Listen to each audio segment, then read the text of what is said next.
चमगादड़ वाली हवेली। गोवा के एक पुराने गांव में एक हवेली है जिसे लोग चमगादड़ वाली हवेली कहते हैं। यह हवेली पुर्तगाली दौर से वीरान पड़ी है और सैकड़ों चमगादड़ इस पर कब्जा जमाए हुए हैं। गांव वालों का मानना है कि ये चमगादड़ नहीं बल्कि काले जादू का शिकार हुए बेकसूर लोगों की आत्माएं हैं। लेकिन एक दिन एक बिल्डर हवेली को खरीदकर उसे फिर से चमकाने का सपना देखता है और इस सपने के पीछे छिपे खौफ से बिल्कुल अनजान है। रवि एक बड़ा रियल एस्टेट डेवलपर था जिसने कई बड़ी इमारतें खड़ी की थी, लेकिन वो हमेशा से गोवा की पुरानी हवेली को लेकर रोमांचित था। उसे गांव के लोगों की बातें सुनने में ज्यादा दिलचस्पी नहीं थी। उसकी नजरों में ये बस एक कहानी थी, एक दहशत फैलाने वाला किस्सा। उसने फैसला किया कि वो इस चमगादड़ वाली हवेली को खरीदकर एक शानदार होटल में बदल देगा। गांव के बुजुर्ग उसे बार बार चेताते रहे, बेटा उस हवेली को मत छूना, वो हवेली नहीं काले जादू का किला है। वहां बसे चमगादड़ नहीं बल्कि अभिशापित आत्माएं हैं। लेकिन रवि ने किसी की एक न सुनी। वो बस अपनी योजना में मग्न था। हवेली के दरवाजे खोलते ही एक भयानक सी ठंडक और अजीब सी बदबू ने रवि का स्वागत किया।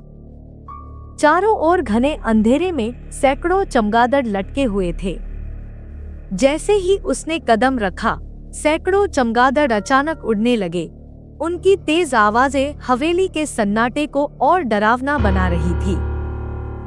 रवि ने ये सब नजरअंदाज करते हुए घर की सफाई शुरू करवा दी। लेकिन जब रात हुई तो हवेली से अजीब-अजीब आवाजें आने लगी। ऐसा लग रहा था जैसे कोई रो रहा हो, कोई मदद के लिए पुकार रहा हो। रवि ने सोचा ये उसका भ्रम है और उसने अपने कमरे का दरवाजा बंद कर लिया। अगली रात जब वह सोने की कोशिश कर रहा था तो उसे लगा कि कुछ उसके कमरे के बाहर चल रहा है। उसने दरवाजा खोला, लेकिन वहां कोई नहीं था, मगर फर्श पर गिरे चमगादड़ के छोटे छोटे पंख दिखाई दे रहे थे और साथ ही कुछ अजीब सी जलन की गंध भी। तभी अचानक से दरवाजे के ऊपर लटके चमगादड़ ने अपनी लाल आंखों से रवि को घूरते हुए एक भयानक चीख निकाली। रवि का दिल जोर से धड़क उठा, लेकिन उसने खुद को संभाला। उसने सोचा ये सब पुरानी हवेली की वजह से हो रहा है। उसने अपने मन को समझाया कि ये सब कुछ समय में ठीक हो जाएगा। रवि ने अगले दिन अपने कर्मचारियों को हवेली की मरम्मत के लिए बुलाया। जैसे ही काम शुरू हुआ, अजीब दुर्घटनाएं घटने लगी।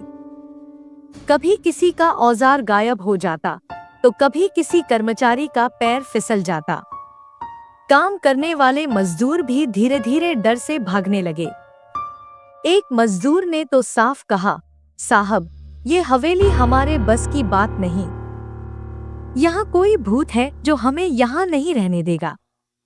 रवि ने मजाक में कहा, अरे ये सब तुम्हारी काल्पनिक बातें हैं, कोई भूत वूत नहीं होता। लेकिन उसी रात हवेली से चीखने और डरावनी आवाजें फिर से आने लगी। रवि ने जब खिड़की से झांका तो देखा कि हवेली के चारों ओर घने धुएं में लिपटी चमगादड़ों की एक बड़ी टोली घूम रही है, जैसे किसी अनजान शक्ति ने उन्हें जगा दिया हो। अगली सुबह रवि के कुछ कर्मचारी अचानक से बीमार पड़ गए। उनकी त्वचा पर अजीब निशान बन गए थे, मानो किसी ने उन्हें जला दिया हो।